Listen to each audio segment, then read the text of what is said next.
Welcome back, and we want to dig a little deeper into this Washington Post reporting that says President Trump has concealed details of his meetings with Vladimir Putin from senior officials in his own administration. Greg Miller doing the reporting that Trump actually took possession of his interpreter's notes after a July 2017 meeting in Hamburg, Germany, with Putin, Rex Tillerson, and Sergei Lavrov. The report also says Trump told the interpreter not to discuss what happened in the meeting with other administration officials. Today, Andrew Weiss of the Carnegie Foundation was among those pointing out how the president's explanation of the June 2016 Trump Tower meeting overlapped with his meeting with Putin in Hamburg. On the morning of July 7th, 2017, the New York Times told the White House it had learned about the Trump Tower meeting with Trump campaign officials and Russians and asked for comment. Later that afternoon in Germany, Trump met for 2.5 hours with Putin, Tillerson, and Lavrov. This would be the meeting where Trump reportedly seized his interpreter's notes. The same evening, Trump again spoke with Putin during a G20 dinner. Putin's interpreter was the only other person present. We actually learned about that meeting about a week later. The very next day, July 8, 2017, as Trump was flying back from Hamburg, he dictated the misleading statement, the cover story, his son Don Jr. would later release about the Trump Tower meeting. That statement said the meeting, as you recall, was primarily about adoptions of Russian children. Nearly 2 weeks later, July 19th of 2017, the president sat down for an interview with the New York Times, and he was asked about that second meeting with Putin back on July 7th. It was not a long conversation, but it was, could be 15 minutes, just talked about things.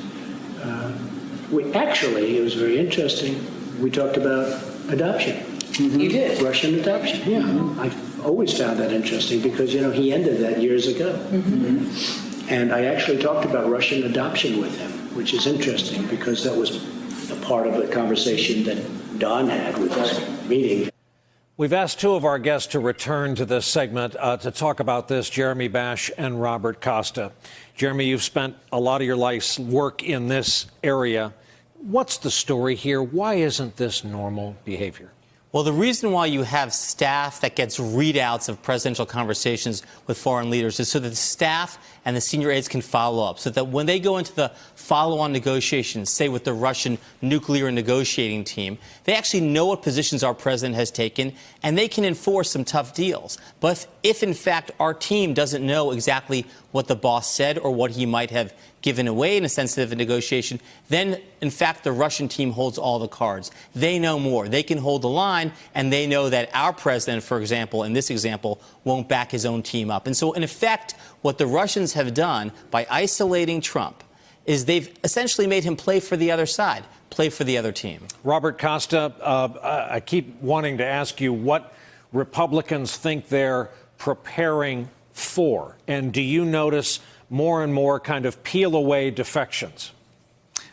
More and more you see Republicans raising concerns privately, sometimes publicly, but they also feel boxed in. Brian, they tell me that when it comes to the Mueller report, they believe the president is breaking norm after norm. He's eroding these institutions, whether it's the intelligence community or the Department of Justice. But having dealt with him up close, they say the same thing I've seen up close as a reporter covering him.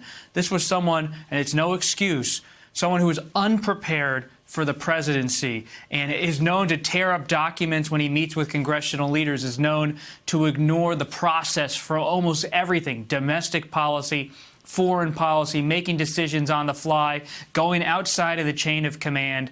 And so when they look at foreign policy decisions like that decision with the interpreter, they're not surprised. Stunned, but not surprised. And with Mueller, they're just hanging on, hoping he doesn't somehow fire the special counsel. And they want clarity as much as anyone else. But they also know he's the political beating heart of the GOP. And a party now that's consumed by Trump, what is it without Trump? They're not really sure. Hey there, I'm Chris Hayes from MSNBC. Thanks for watching MSNBC on YouTube. If you want to keep up to date with the videos we're putting out, you can click subscribe just below me or click over on this list to see lots of other great videos.